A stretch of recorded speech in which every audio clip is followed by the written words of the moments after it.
They're not shares. This is not a company. It's not a publicly traded equity. This is a protocol and a token that moves value on a network. So very similar to like email and data packets that move between email providers to be able to settle that message, that I send you from my Yahoo to your Gmail. That's the internet of information and the email protocol that allows those to settle between providers. Used to, back in the day, AOL, you had to have AOL in order to receive, from somebody else at AOL. You couldn't send AOL to Yahoo on the emails until the email protocol was the thing. This is a protocol that settles value. So you can imagine at scale the amount of payments globally that happen daily. They've never seen a market cap of a protocol or a network that worked globally until Bitcoin. And now, if you were using actual markets and banks and institutions settling value, that value is significantly higher than what moves over Bitcoin every single day. And again, the throughput would be required for that. And that's why the XRPL is uniquely positioned to be able to handle all those things. But when it comes to total market cap, the available supply and the total supply are two very different things. All shares are being traded at all times on the stock market. There's not like you can lock up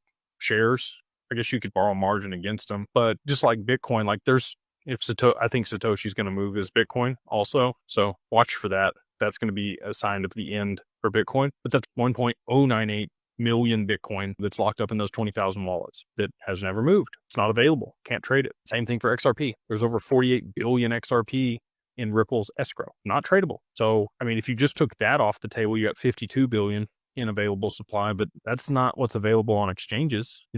Uphold has about 5 billion in retail's hands on their exchange. Coinbase is down to like almost nothing available for trade for XRP on its exchange. So, there might be a billion, 2 billion, probably less than 2 billion available on the exchanges for people to buy and trade. So, if you're thinking about like, well, it's going to take this much money to move the market cap, it doesn't work that way. There's only 1/50th of the supply maximum available for trade. So now those numbers come way, way down for the amount of inflows that are going to be required in order to push the price up to a lot of these higher levels. And again, if you had ridiculous amounts of demand for an asset and not that much supply, it really just comes down to economics. Like everybody took economics in high school.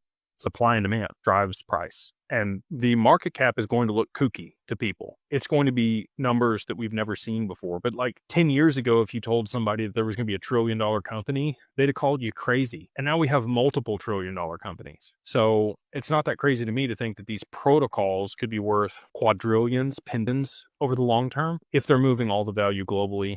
And that's what's being settled over the network.